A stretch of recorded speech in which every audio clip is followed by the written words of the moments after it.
Karibu sana ndugu msikilizaji na mtazamaji wa Pwani News Africa, kituo nambari 1 kinachokupatia habari zinazojiri kwenye ulingo wa burudani, siasa, michezoni na nyingi zaidi.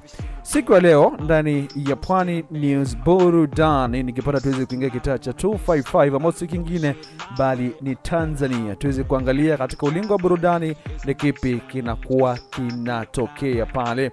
Na siku ya leo nikipata tuweze kuzungumzia kuhusiana na msanii fulani ambaye ni superstar kwenye muziki wa Bongo Flava, ambaye sio mwingine bali ni Zuhura Othman Said, ambaye kwa jina la stage anajulikana kama Zuchu. Kama unavyojua kwamba Zuchu ni mwimbaji na mtunzi wa nyimbo kutoka Tanzania ambaye aliwahi kuzaliwa tarehe 22 Novemba mwaka 1993 mjini Zanzibar. Kwa sasa yupo katika lebo ya WCB ambapo aliweza kusainiwa pale. Na kwa kujuza kwamba ni kwamba Zuchu aliweza kujiunga WCB ambao kwa sasa inajulikana kwa jina Wasafi Records, ambao aliweza kujiunga Aprili mwaka 2020. Aliweza kutambulishwa kama mchezaji mpya na mwanachama wa pili wa kike kwenye lebo hiyo ya WCB. Kumbuka kwamba basi kuna baadhi ya mashabiki ama kuna baadhi ya watu ambao wamekuwa wakiongelea vibaya kuhusiana na muziki wa Zuchu pale. Kumbuke kwamba Zuchu mwenyewe amekuwa mara nyingi akilalamika zaidi mtandaoni akisema kwamba kunao baadhi ambao wanamshtumu zaidi hasa ambapo kwa sasa yupo kwenye lebo hiyo ya WCB. Alikwamba Zuchu aliweza kuzungumza siku ya juzi ambapo alipokuwa akifanywa mahojiano. Alikwamba star huyo basi Zuchu ameweza kusema kwamba hakuna wa kumthamini na kumheshimu hapa duniani kama mama yake, kwani ndiye aliweza kumpa faraja kweli katika maisha magumu aliweza kuyapitia. Na ni kwamba ameweza kuzungumzia pia kuhusiana na swala zima la wale ambao wanakuwa wanamhate, akisema kwamba kuna kipindi basi watu wengi wanakuwa wanamchafulia na wengine kuanza kukataa muziki wake, wakisema kwamba ni mwanadada ambaye ni mchafu wa maneno na hafai kabisa kwenye hafai na vitendo vyake.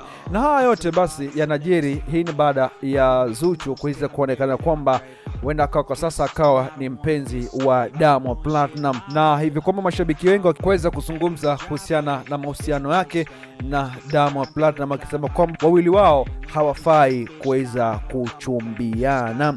Na ni kwamba kauli hiyo ya watu kuweza kumheti Zuchu imeweza kumfanya mtangazaji fulani kutoka nchini Tanzania, Diva Boase, ameweza kutoa hisia zake akiweza kumtetea msanii huyo wa Bongo Flava ambaye ni Zuchu dhidi ya maneno ya wivu na chuki kutoka kwa baadhi ya watu mitandaoni.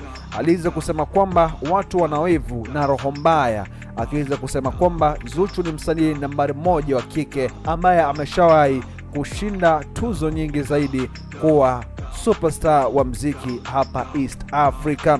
Ni kwamba Zuchu, kama ilivyokujuza kwamba Zuchu aliweza kusainiwa katika lebo ya WCB ambayo amekuwa akiweka historia kwa kufikisha mamilioni ya streams kwenye majukwaa mbalimbali ya muziki na kuandikisha rekodi za kipekee katika tasnia ya burudani hapa Afrika ya Mashariki.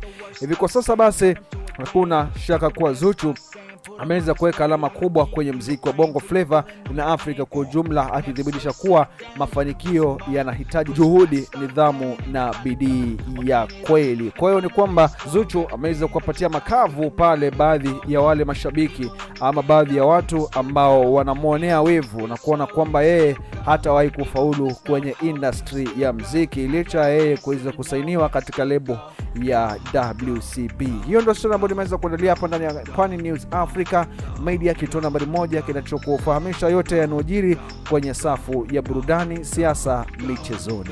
Mimi naitwa Marandu.